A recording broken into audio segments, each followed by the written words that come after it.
All right, so now we're going to look at some basic options that you have if you want to do some music in Reaper.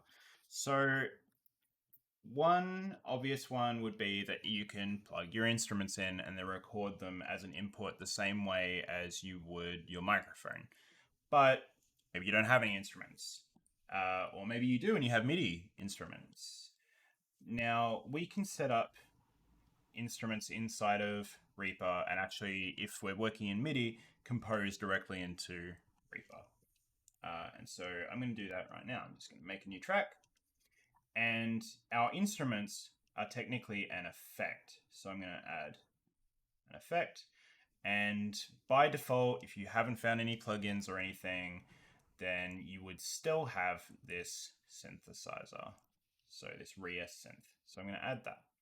I'm just going to leave this hanging over here for now. I'm actually just going to click pin on it so it stays there. All right.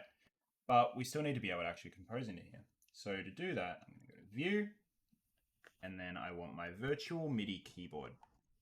And this will bring up a little screen-based one for me.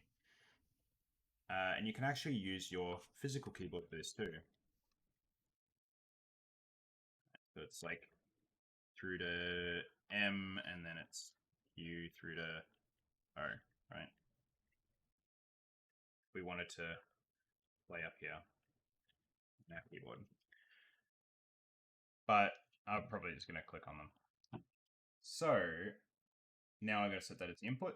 So I will click on the end here and go input MIDI, virtual keyboard, channels. And if I hit record to arm it, right, that's probably a little bit too loud. It's a little bit too loud for me. Turn down my desktop audio because the last video was very loud. All right, so now we can start to record this. And if you want to play like this as you go, you can. So I can just hit record and go. Right? And that can play back now.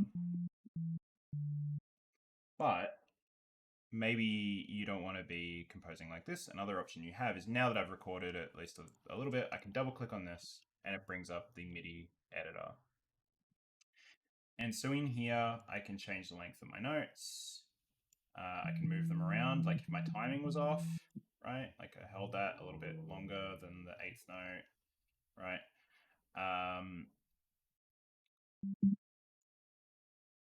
Do this, and maybe I wanted to harmonize it, or I wanted to build up some chords, right? Now if I just play this, I think you can just hit spacebar. Oh, I didn't like that.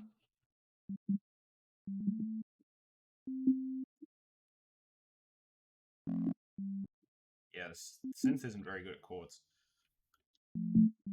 Oh, it does okay with those. Anyway.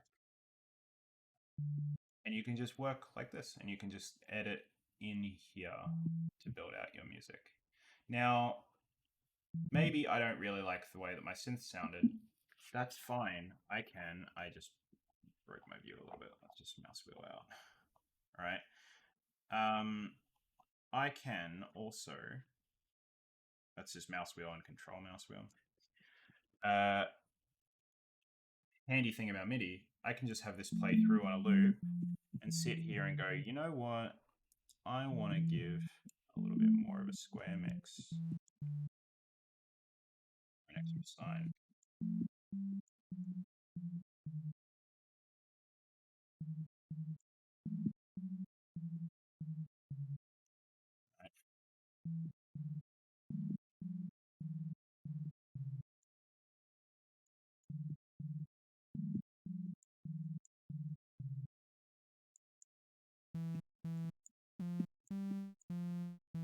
You can just play with these settings until it sounds the way you like.